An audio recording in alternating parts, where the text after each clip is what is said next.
بسم اللہ الرحمن الرحیم۔ تہجد کی نماز پڑھنے کے فائدے۔ تہجد کی نماز میں ہر پریشانی کا حل ہے۔ آپ کی کوئی بھی پرابلم ہے، آپ تہجد کی نماز میں اٹھیں، نماز پڑھیں، دعا مانگیں، خوب گڑ گڑا کر رو کر 10-15 منٹ آرام سے دعا مانگیں۔ اس نماز کو پڑھنے سے اللہ تعالیٰ کا قرب حاصل ہوتا ہے۔ تہجد کی نماز کا وقت اور طریقہ، کیا تہجد کی نماز کے لیے سونا ضروری ہے، ان سب چیزوں کے بارے میں آج ہم پڑھیں گے۔ تہجد کی فضیلت۔ حضور اکرم صلی اللہ علیہ وسلم جی کا فرمان ہے کہ اللہ رب العزت تہجد کے وقت آسمانی دنیا میں آ جاتے ہیں اور فرماتے ہیں، ہے کوئی مانگنے والا کہ میں اس کو دوں، ہے کوئی مجھ سے مغفرت طلب کرنے والا میں اس کی مغفرت کر دوں۔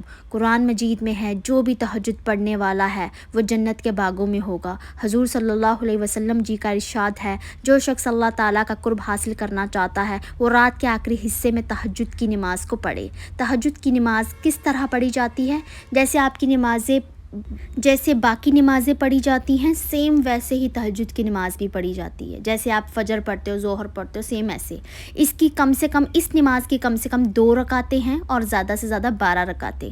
نبی کریم زیادہ تر 8 رکعتیں پڑھتے تھے، یہ ان کا سنت عمل تھا، اور کبھی کبھار وہ 12 رکعتیں پڑھتے تھے۔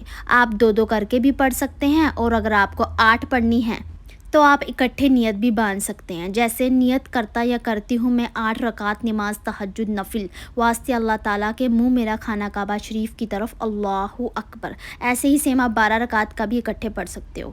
تہجد کی نماز کا وقت کب شروع ہوتا ہے؟ عشاء کی نماز جب آپ نے پڑھ لی، اسی کے بعد سے تہجد کا وقت شروع ہو جاتا ہے اور صبح فجر کی اذان ہونے سے پہلے تک رہتا ہے۔ تہجد کا بہترین وقت رات کا آخری حصے میں ہے، یعنی سحری کا وقت جو ہوتا ہے، فجر کی اذان سے پہلے کا وقت۔ ایسے تو آپ عشاء کے بعد کبھی بھی پڑھ سکتے ہیں، بٹ ثواب کم ملے گا، پر تہجد پڑھنے کی فضیلت اس کو حاصل ہو جائے گی۔ یہ ان لوگوں کے لیے ہے جو نہیں اٹھ پائیں گے صبح، ان کو یقین ہے کہ وہ نہیں اٹھ پائیں گے تو وہ رات کو بھی پڑھ سکتے ہیں، ان کو وہ فضیلت جو ہے حاصل ہو جائے گی، بٹ بیسٹ ٹائم جو ہے وہ صبح کا ہی ہے۔ تہجد کی نماز کے لیے سونا ضروری ہے؟